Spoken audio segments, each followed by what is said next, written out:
Montana, a land of towering peaks, their snow-capped summits piercing the clouds. Vast forests stretched across the valleys, a tapestry of green and gold.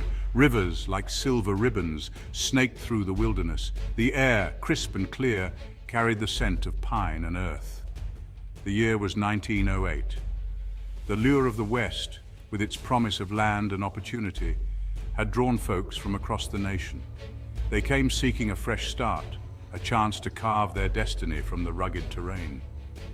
But the wilderness held its own challenges, testing the limits of human endurance.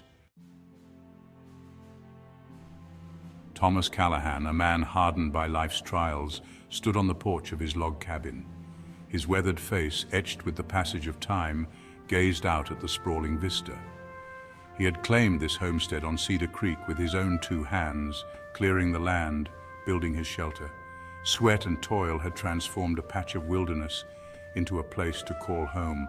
Life was a constant struggle. Days were filled with the demands of survival, chopping wood, tending to the livestock, cultivating the stubborn land. Each day brought new challenges, new reminders of the unforgiving nature of the frontier. Yet Thomas persevered, his spirit unbroken.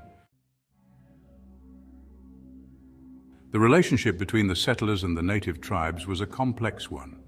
The Lakota people had roamed these lands for generations, their lives interwoven with the rhythm of the natural world.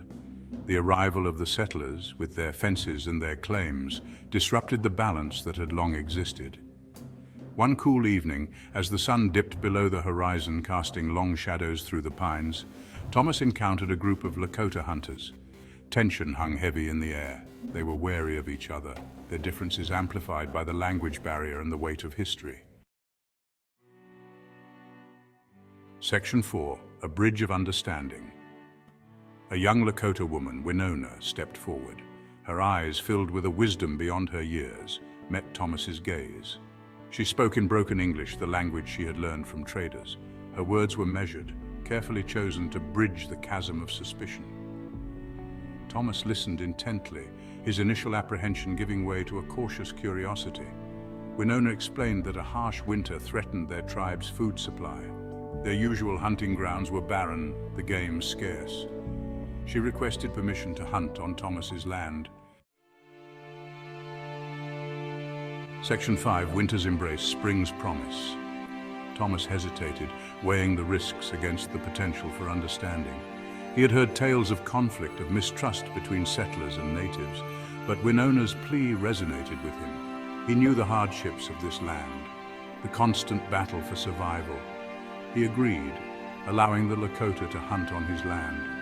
The winter was long and harsh, testing the limits of their resilience. But through shared struggles and acts of kindness, a bond of respect began to form between them. They learned from each other, sharing their knowledge of the land and its ways. Section 6. The Spirit of the West. As spring arrived, painting the valleys with wildflowers, a sense of hope bloomed in the hearts of both the settlers and the Lakota.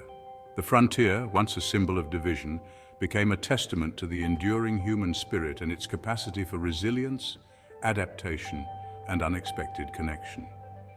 The beauty of the wilderness remained, a powerful backdrop to the stories unfolding within its embrace. It was a reminder that despite their differences, they were all bound to this land, sharing in its challenges and its triumphs.